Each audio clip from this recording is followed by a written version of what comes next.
Whoa. I really felt that. Now I want to see how it works.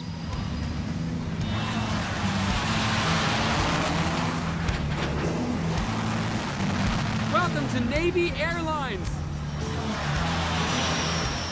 Luckily, I've arrived at the perfect time, because a dozen new pilots are practicing their landings. That means lots of attempts to catch that wire. There are actually 4 cables across the deck. They're working on number 3 right now, so this guy's going to try to catch number 4. That's the ideal one. Let's see if he does it. The jets land under full power, briefly exerting hundreds of thousands of pounds of force on a cable that's only 1.5 inches thick. How is it possible that such a thin wire can have so much strength? I head below deck to get a closer look.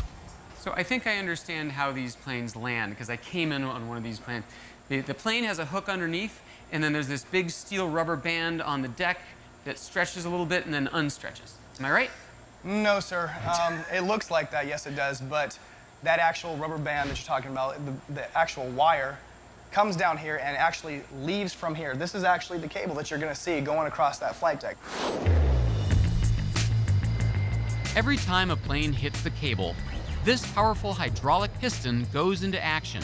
By spooling out wire at just the right speed, it counteracts the momentum to slow the aircraft. The bigger the plane, the harder it pulls. It's designed to withstand a truly massive load. The braking strength of the cable is 215,000 pounds. That's enough strength to stop 4 F-18s at once. And it's all thanks to a strong material that the Navy trusts above all others. The entire ship is made of steel. Don't believe me? Tell it to the magnet. Steel. Steel provides the structural strength of the bulkheads and the decks. Steel. And of course, the all-important arresting cable. In the quest to find strong materials, steel is a great place to start. Our modern civilization is built on the stuff. But where does it come from? Thousands of years ago, ancient people used tools made of stone. That's why it's called the Stone Age. But eventually, they discovered how to extract metals, like copper, tin, and iron, from rocks. Iron is the main ingredient in steel, but steel is stronger than iron because it also contains carbon. All these materials fill the periodic table of the elements, a master chart that lists the basic building blocks of every material in the world, from the lightest to the heaviest, from the weakest to the strongest.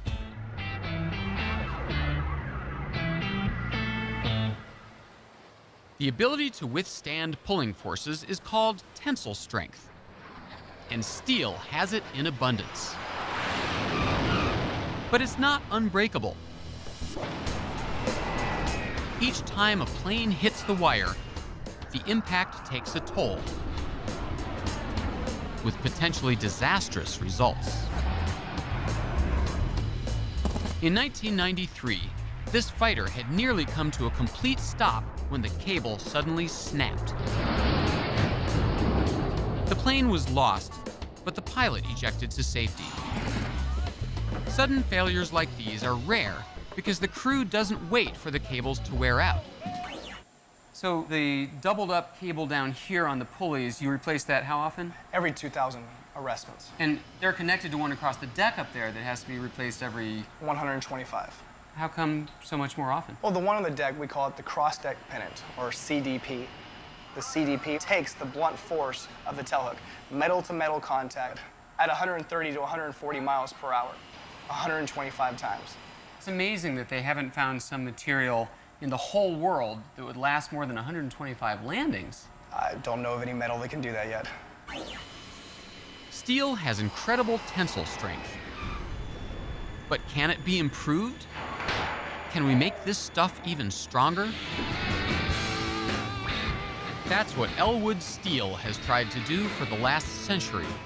They've developed and produced high-strength steel for everything from aircraft crankshafts in World War II to high-performance windmill generator shafts and other steel components. It's all based on the same basic materials first combined thousands of years ago. The end product steel is a mostly iron, 99% or so iron with a little bit of carbon. First we melt it, and then we refine it. We remove all the impurities we can to get the properties that we need from the steel. At this plant, the raw material is scrap steel to be recycled. First, it's loaded into an electric furnace for melting. When the mix reaches 3,000 degrees Fahrenheit, the liquid metal pours out of the bottom of the furnace into a ladle. Today, they're making steel for jumbo jet landing gear, extremely strong and stiff. Besides iron and carbon, the recipe calls for several additional elements, added in precise quantities. After cooling, a simple test reveals whether the steel has the right amount of tensile strength. When we pull a piece of steel, we measure how much it stresses, and we keep increasing the load and watch it stretch until it eventually breaks. The more force it can withstand, the greater the tensile strength. Where does steel's remarkable strength come from? In metals like iron, the atoms are packed together like sheets of marbles. But when pushed or pulled, they can slip and slide past each other. But steel also contains carbon. The carbon atoms fit in between the iron atoms, limiting their freedom of movement and making it harder to pull them apart. Steelmakers long ago learned that by adding more carbon, you can increase the steel's tensile strength, but you give up flexibility, which is something that the arresting cable needs to wind and unwind. The trick is to find just the right balance. Including steel, there's always been a trade-off between very high hardness, high strength, and flexibility. Steel has provided a very good combination of high strength and good flexibility for many applications. That's why it's so widely used. Without steel's tensile strength to resist fracture, elevator cables would snap, and bridges would crack in two. That alone makes it an incredibly valuable, strong material. But steel protects us in other ways, too. Car makers depend on a different kind of strength in steel, which is on display at the Outlaw Motor Speedway in Muskogee, Oklahoma. Materials scientist Mark Eberhardt is here to help me understand what makes car bodies strong. And to do that, we first have to watch them break. Mark, you're a prominent scientist, author, teacher. Why are we at a dirt track in Oklahoma? I've been fascinated with understanding why things break since I was about 6 years old. You can go into a lab and you can do real detailed experiments. They don't capture the full beauty of why things break. This is the place to come to really understand what a person means when they say strength. We're the Starsky and Hutch of science nerds. Can I have some rock music, please?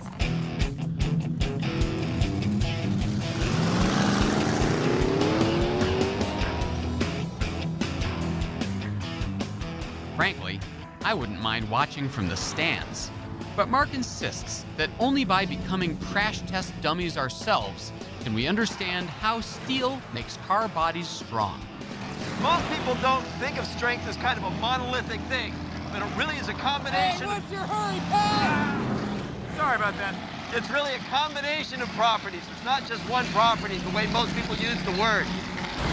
So really, when we say strong as steel, it's a little more complicated than that. Oh, absolutely. Besides tensile strength, resistance to pulling, there's also toughness. It's a measure of how much energy a material can absorb without breaking. When a car crashes and the body dents, the steel is absorbing the energy of the crash. That's toughness.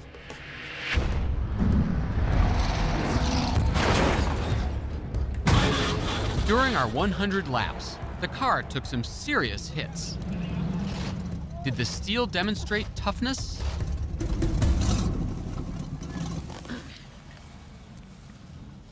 It's not all that much different from Manhattan at rush hour. Let's check this puppy out. There's some damage over here. The body got creamed, but the steel didn't break. It's dented, yet still intact. Our driver, Danny, suggests an even more extreme test of steel's life-saving toughness. So what do you got set up for us here? We're gonna take this car, we're gonna send it into the wall and see what we can tear up. Danny locks the steering wheel in place and opens the throttle. Now, it's up to me to do the honors. In the name of science!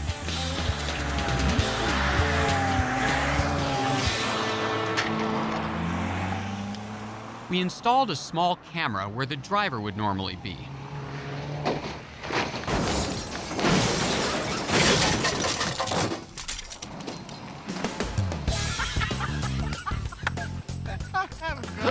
The impact was far more intense than anything we experienced during the race. Mark, talk us through what's going on here.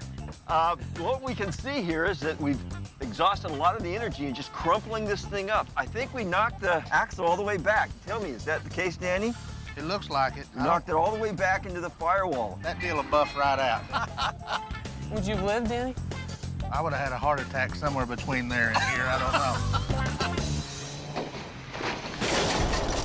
Amazingly, the car took everything we threw at it. If the material hadn't been tough, if it had been too brittle, the damage would have been lethal. But in this case, people would have survived because the steel absorbed the energy of the collision. The amount of carbon in the steel is low enough to let the atoms move just a bit, allowing the steel to bend but remain intact. That's toughness. Who says science can't be fun? That was pretty cool.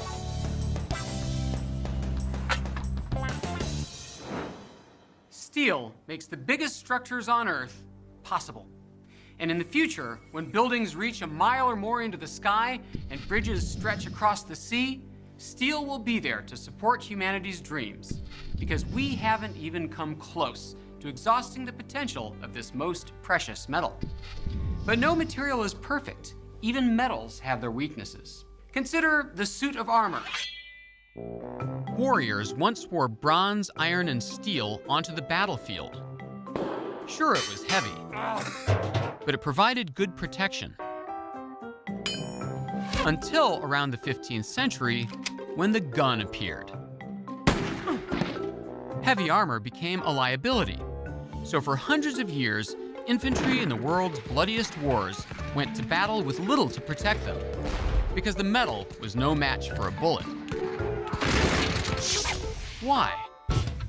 Luckily, I have a personal connection to a place where we can see exactly how metals fail under fire.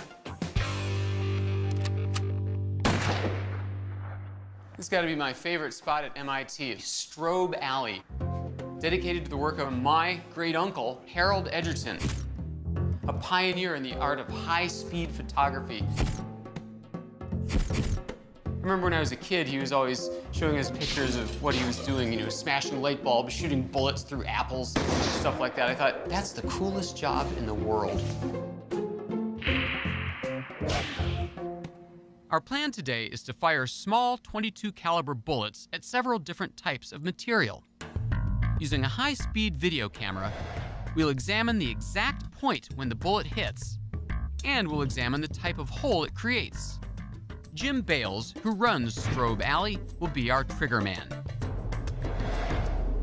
We've got two cameras. This one's running at 20,000 frames a second.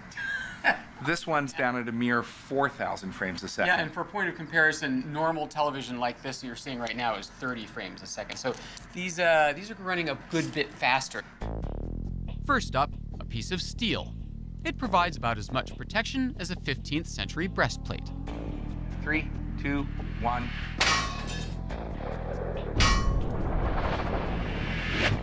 Even this small caliber bullet easily penetrates, leaving a jagged hole. Looks like someone just ripped a hole in a piece of paper. To provide enough protection for a soldier's torso, this steel would have to be 10 times thicker. It would weigh an unwieldy 100 pounds. What about a lighter weight material, like aluminum? We see it mostly as flimsy rolls of foil, but some forms of aluminum are just as strong as steel and are widely used in aircraft construction. Could aluminum serve as armor?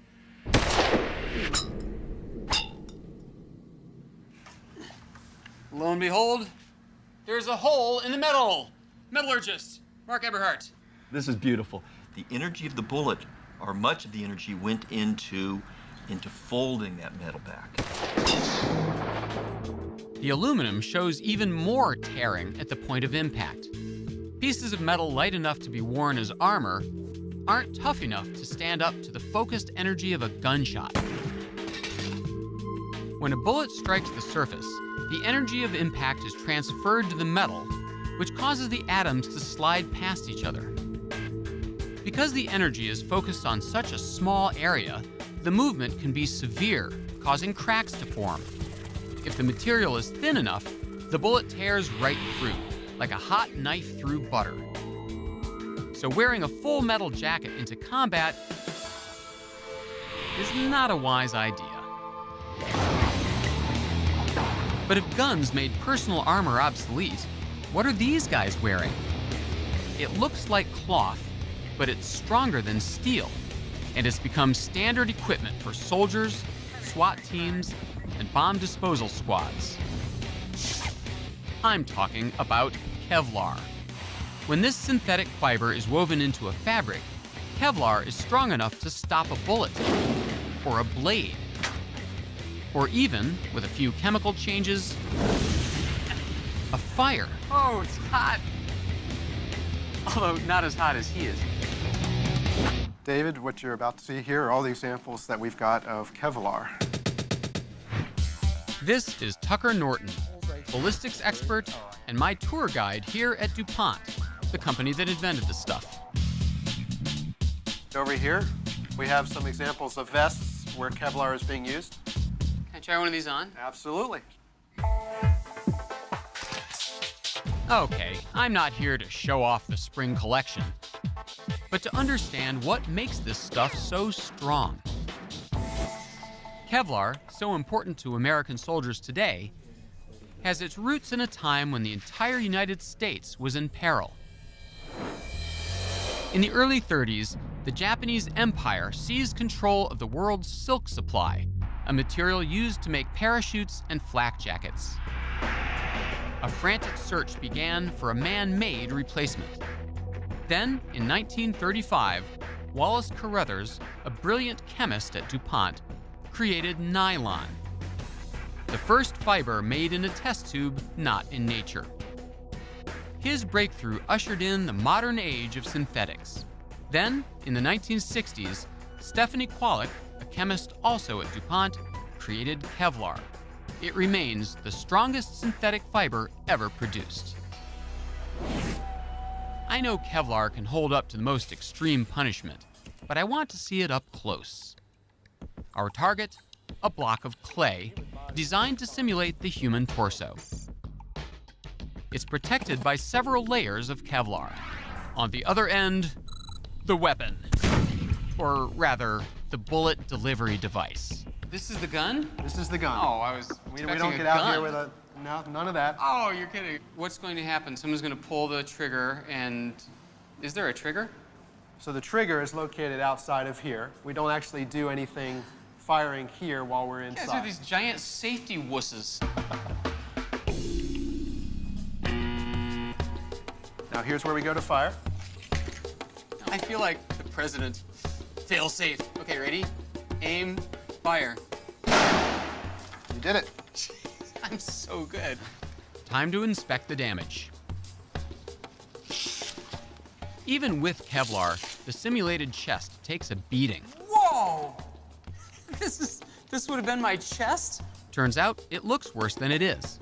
Unlike a human body, this clay will hold this position. The human body will respond and go back to normal. So on human, this would just be a really nasty bruise and Yes. maybe a broken rib? That's right. Gotcha. That's right. Still, ouch. But where's the bullet? In fact, it's in the bag. The bullet is still in here. Oh my gosh. Can we see it? Absolutely. So we have many, many layers, of course. First one, second one, and usually about the third layer is where it gets stopped. And there it is. There's the bullet. Oh my gosh. It took just 4 layers of Kevlar, each less than a millimeter thick, to stop the bullet. The 7 other sheets kept that hole from getting any deeper. And as deep as any kind of trauma might look, it's much better than that bullet going all the way through you. Right, I guess I could agree with that. Kevlar is clearly some tough stuff. Whoa. But how does it work? If you were to zoom down at about 100 million times. We have a really nice camera. Can you zoom down 100 million times? Kevlar is a polymer, a long repeating chain of atoms. In this case, carbon, hydrogen, oxygen, and nitrogen. Each is like a stiff piece of spaghetti. Gathered into bundles, the stiff chains create a thread-like fiber that has a hard surface, extremely high tensile strength, and enough toughness to absorb the impact of a bullet. Stopping around is impressive. But there are other threats out there. How does Kevlar stand up to a knife or an ice pick? Don't try this at home. I'm not gonna pay a lot for this muffler! I said Caesar on the side! 20 cents a text message? Are you nuts? That's amazing. How can it do that? Well, it does it because of the tight weave and because of the strength and durability of Kevlar. The tight weave prevents the spike from getting all the way through, from working its way through, and the strength of the Kevlar actually helps blunt that tip and maybe even bend the tip if you're strong enough. Since it was invented, Kevlar has been used in all kinds of products, from tires to parachutes and even cables. And that gives me an idea. Tucker, I've got this friend. He's got a fleet of nuclear aircraft carriers, and they have these steel cables a lot like this that are designed to stop aircraft that are landing 130, 150 miles an hour. How does the strength of one of these cables compare with a steel cable? Well, we'd expect the strength of this, the tensile strength, to be actually equal or better than something like the steel cable. And it's lighter and it's less dangerous if it snaps. That's right. Tucker doesn't think that anyone has ever tested Kevlar arresting cables, but I think I may be onto something. This could be a sales opportunity for you. We appreciate that. Thank you very much, David. I'll look for my commission. With tensile strength greater than steel, extreme flexibility and heat resistance, in a package that weighs 1/5 as much as steel, Kevlar could one day be a replacement for steel cables. But already there may be other, stronger alternatives. Scientists like Ray Bachman at the University of Texas are exploring the remarkable properties of a brand new material, the carbon nanotube. Dave, this is one type of carbon nanotube. This is what it's all about right here. This is what it's all about. You know, I had a hunch it'd be like this. I just thought they'd be smaller. I'm right. They're about 1 billion times smaller. Nanotubes are made of carbon atoms arranged in a rolled-up, chicken wire-like structure. Besides nanotubes, there are other forms of pure carbon, like diamond, and graphite, the stuff of pencil lead. Nanotubes get their strength from the extremely strong bonds between carbon atoms. These carbon nanotubes can have spectacular mechanical properties, spectacular strength, and very high toughness. And you make them here in this very lab? Yes, we do. Ah, so this is where it all happens. This is where the process begins. And guess what? It's not even that difficult. Here's all you need. 1. A smooth surface with a thin layer of catalyst, a chemical that helps jumpstart the tubes. 2. A special mix of gases full of carbon atoms. And 3. This furnace, which, by the way, is really, really hot. How much heat is it in there? Right now it's around 800 Celsius. That's about 1,500 degrees Fahrenheit. Wow, I could nuke a pizza in like 5 seconds in there. Yeah. You can open more. Oh man, See that is nanotube? blasting heat. Oh, I see the little black wafer in there, that's it? Yep. That's nanotubes? Yeah, exactly. Wow, that is very cool, baking away in there. Wow, it's like a nuclear tanning bed. After just a few hours, the wafer is covered with a thick black fuzz. So it looks just like a piece of black velvet. So if I were to really look in close to that, what would I see? What's it really look like under the microscope? Well, we call this array of carbon nanotubes a nanotube forest. The name is apt. Each nanotube looks like a tall, thin bamboo tree, hollow inside. So thin that if you could scale one up until it was 1 inch wide at the base, the top of it would reach 2 miles into the sky. Now picture nanotubes by the billions, all standing shoulder to shoulder, and you have one of Ray's nanotube forests. There are, in fact, about 200 billion of the carbon nanotubes in that area. Hold on one second, I'm gonna count them. Actually, I shouldn't be touching these. Scientists don't yet know if they're toxic. Even so, there's already a rapidly growing market for nanotube particles as strength additives for tennis rackets, bicycle frames, even high-end car bumpers. Many products already incorporate carbon fibers, which are part carbon, part plastic. But nanotubes have greater tensile strength and toughness. Ray has set his sights on making super strong materials that are 100% pure nanotube, made from his nanotube forests. These aren't just ordinary carbon nanotube forests. They are nanotube forests that have a very special type of connectivity between nanotubes. When we pull out one nanotube, that nanotube pulls out its neighbors, who pulls out other neighbors to self-assemble a yarn or a sheet. Expert nano yarn spinner Kai Lewis gives me a hands-on lesson. Would you like to try? This I recognize. This is that. First, we start with a forest on a wafer. So you can just grab on to this little orange tab. Okay. Now don't make it too high of an angle and make Okay. sure it doesn't touch the edge, and just pull out, Fast or slow? whichever you feel comfortable with. Oh, dude. As I pull on this little tab, nanotubes are coming off the wafer, hooking other nanotubes and pulling them off the slide. Try faster. I'm so good at this. And at too high of an angle, it will, as this is now, it'll start to break off from the forest. It's like coming out forever. I'll see you at the Texas County line. It's still going. It's still going. There, it broke. And what's even neater, I can show you right here. I can even do a little twist and you're making make that into a yarn right here. Insta yarn. Look at that. Wow. It's about 1/100th of a human hair. Oh my gosh, it is like steel. I'm pulling really hard. You probably can't even see that. In fact, And it look will at this. stay. It's so fine, you can't even see. Oh, that helps. Keep twisting. Keep twisting. Keep twisting. Okay. It's amazing. It's stronger than steel. Stronger than steel? So why then don't you take a bunch of these, twist them together, and make this super cable that'll be like bridge suspension cables and aircraft carrier cables? Can you imagine spinning a bunch of these all day long to make into a rope that's a foot in All right, diameter? so go the other way. Make the aircraft carriers really, really small. Kai does have a point, for now. But in the future, materials we make may be strong, light, and cheap enough to build incredible structures. A bridge across an ocean suspended by fibers like Kevlar or nanotubes. A geodesic dome over an entire city, its structure made of carbon. And in the future, we may not merely make these materials, we may grow them. That's what Mother Nature has been doing for hundreds of millions of years, engineering strength into the bodies of animals, one atom at a time.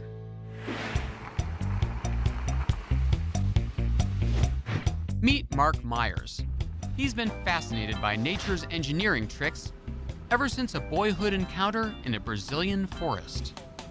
My father was hunting, and I saw this entire toucan skeleton. Then I picked up the beak, and I was amazed at how light it was and how strong it was. The memory stayed with him for 30 years, until he happened to stumble across, of all things, a toucan farm.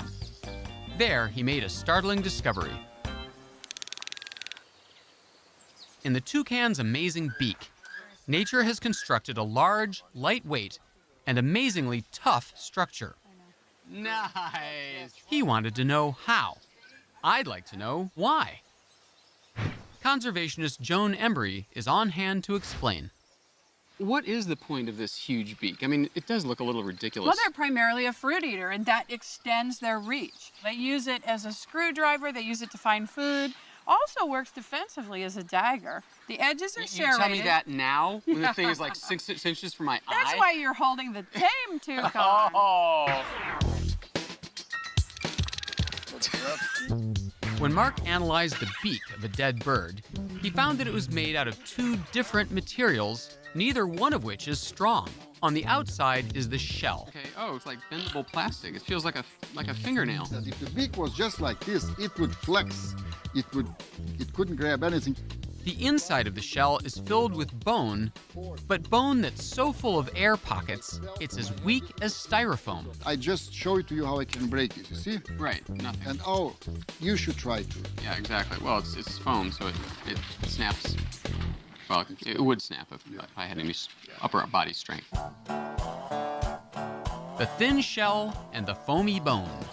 Neither one is tough, but when combined, you can see that this is the foam, and then we have the shell. Right, each by itself is weak. I can show, yeah, if you pull out, you can bend this here very easily, you see? Yeah. And this I could snap if it weren't an important teaching tool for you. That's right. Yeah. And now if you take and try to bend these 2 together. Oh, wow. Yeah. It's like super lightweight concrete. It right. feels like nothing. It is strong and it is very lightweight.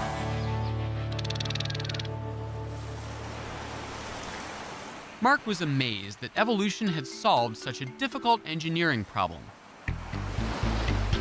So he began looking for other examples of animal engineering, which soon led him from the jungle to the beach.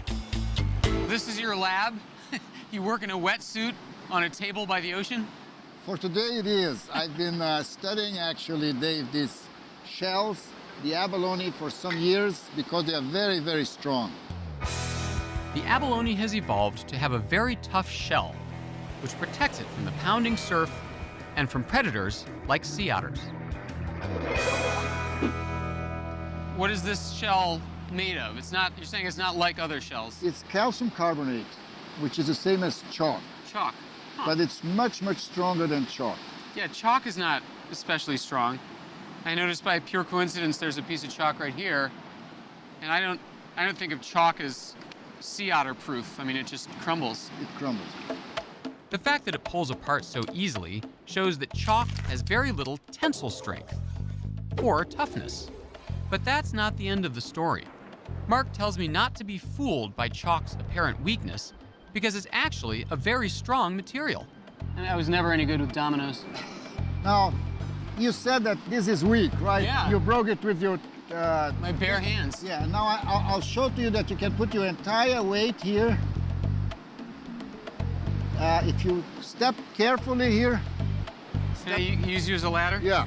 All right. Put more in the middle. More in the middle? Yeah, yeah. You've got to be kidding me. This is going to shatter them like glass. See? Wow! 185 pounds of pure muscle. Yes. Look at that. What's going on here? Chalk can withstand tremendous pressure. It's called compressive strength, and it's a property of ceramics, the stuff of pottery, bricks, and the cement in concrete. But ceramics also have a weakness. Bend them, drop them, shoot them, or even take a hammer to them. For your $25 pledge, we'll send you this handsome coffee mug. And they shatter.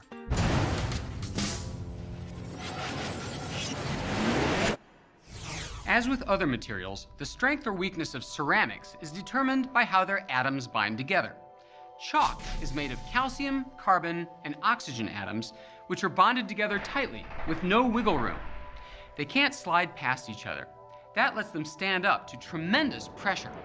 But if a small crack manages to open a space between the atoms, it can quickly spread.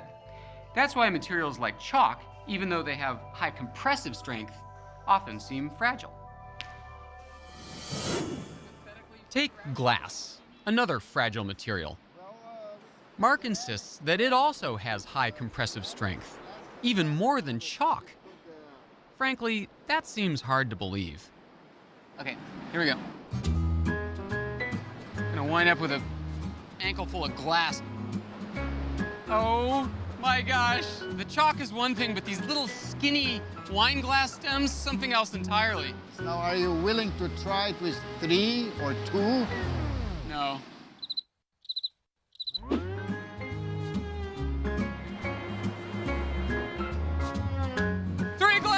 Three glasses! Where's the Cirque du Soleil agent when you need him? That's amazing. All right, You Mark, did it. explain this in science terms quick. Ceramics and glasses, when we compress them, they are very, very strong. Stronger than metals. Okay.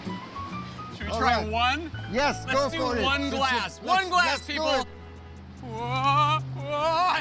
Oh my God!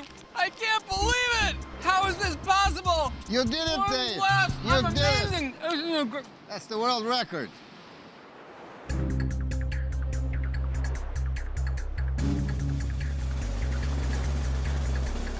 Oh my gosh. One glass, people. One glass. Watch quickly. While that is impressive, the abalone shell blows glass and chalk out of the water, so to speak. Like the toucan shell, it combines two materials to make its fortress of strength and protection. Its shell is 95% calcium, carbon, and oxygen, just like the chalk. But it doesn't have the same brittle weakness. It's not fragile. You're saying this is 95% the same as this, but Try to break this. This one, really? Yeah, go ahead. This would cost a fortune at the gift shop. No, go ahead. I dare you. Okay, if I were a sea otter, I would be a terrible failure. It's completely. No. The shell demonstrates both compressive strength and toughness, the ability to absorb energy without breaking, thanks to the way that the abalone has engineered its protective cover on a microscopic scale. As it constructs its shell, the abalone gathers calcium, carbon, and oxygen from the environment to build rows of tiny hexagonal plates. Each plate is brittle, but between the layers, the abalone inserts a protein, a long biological chain. That small addition acts like a shock absorber between the plates. The resulting shell is far less brittle, much tougher, and more crack-resistant than simple chalk.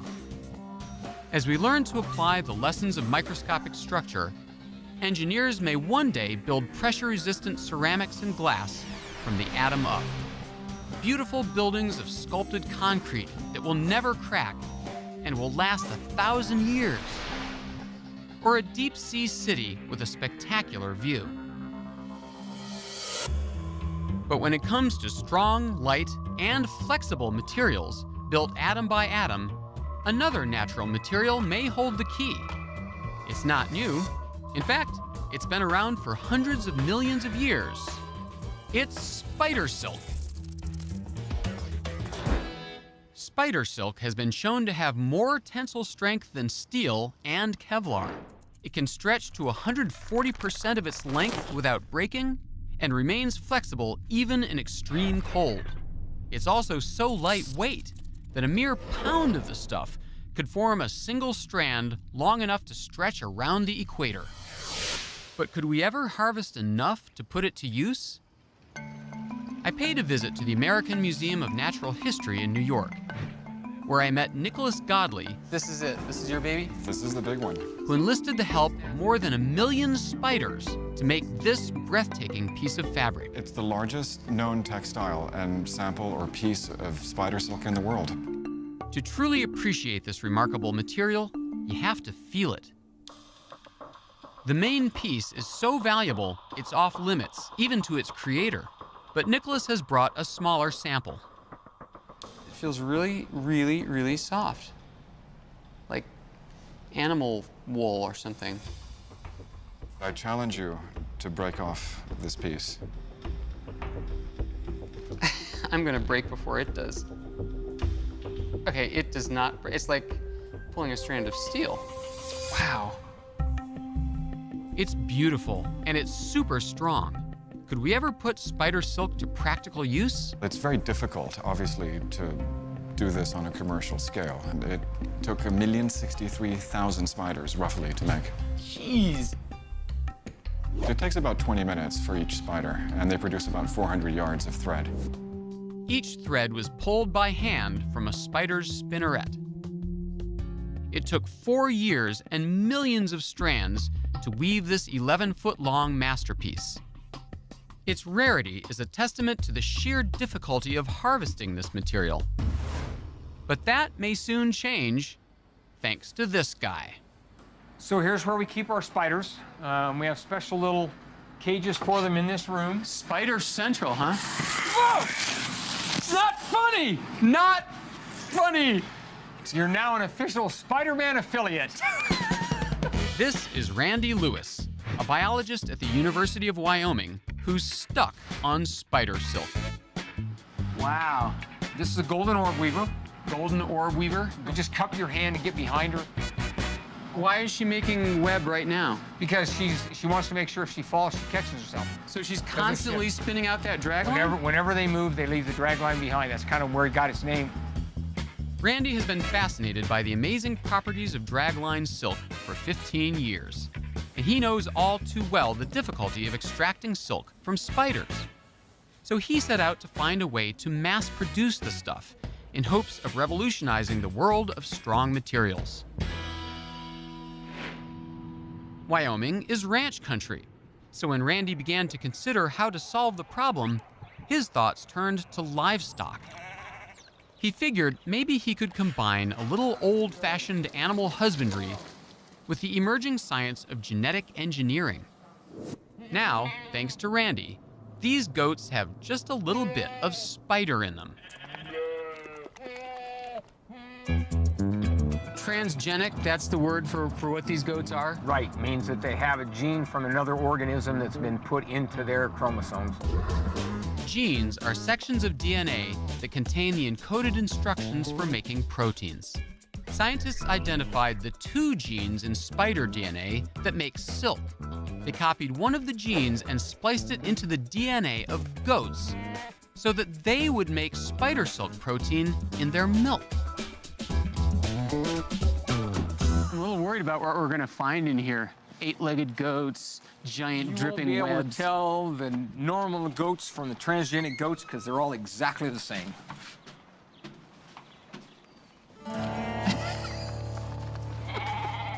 Oh, I had a dog like you once. It's impossible just by looking to tell these goats from their non-spidey brethren.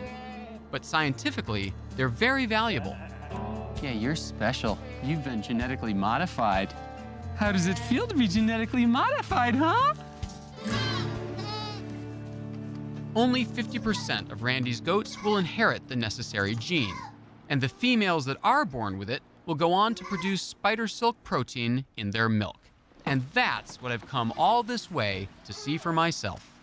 Can I try it? You're certainly welcome to. We normally use the electric just because it's a whole lot faster, but you're welcome to. Faster, but you've never seen me milk a goat. All right, well, you're about to find out here. So this one's skim and this is 2%? Well, in this case, they're both spider silk, so you can choose either one you want. Okay, so I just grab and tug, just like... Right, just squeeze down. You can use your fingers and just... Wow. What % of this milk is spider silk stuff?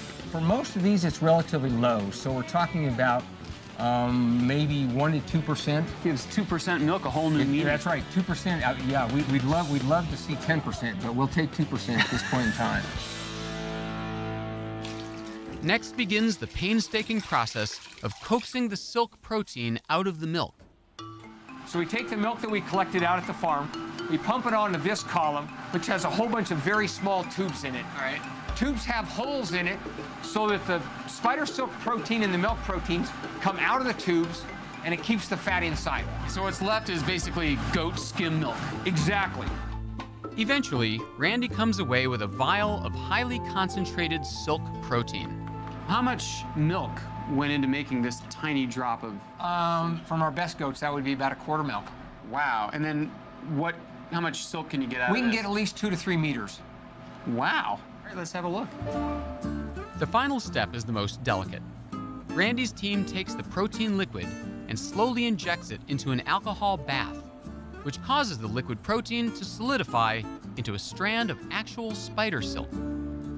So this is it. So this is your man-made spider silk. This is man-made spider silk.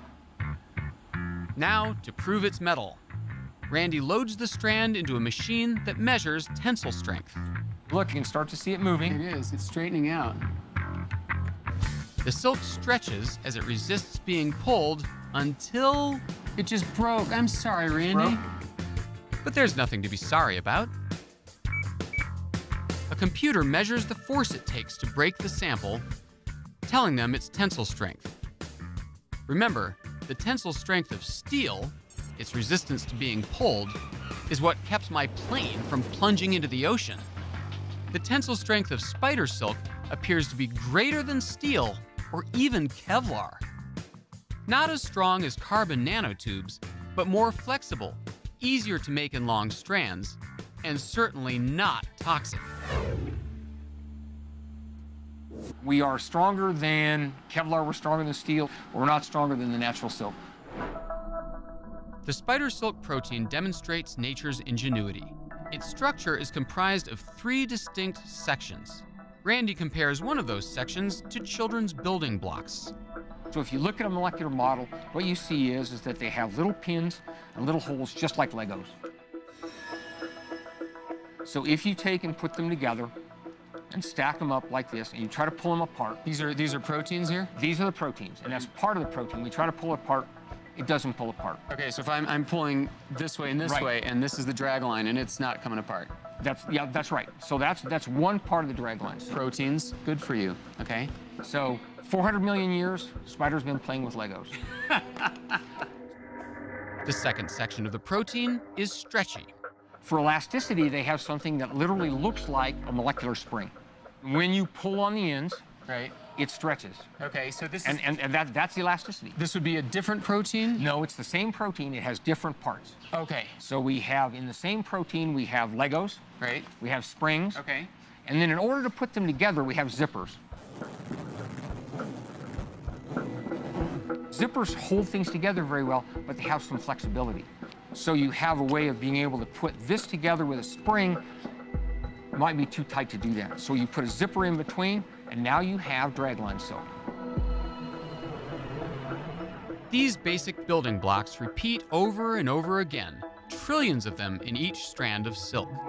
The complex structure is evolution's way of enhancing the strength of the common raw materials found everywhere in nature. Before I leave, Randy suggests one last experiment for us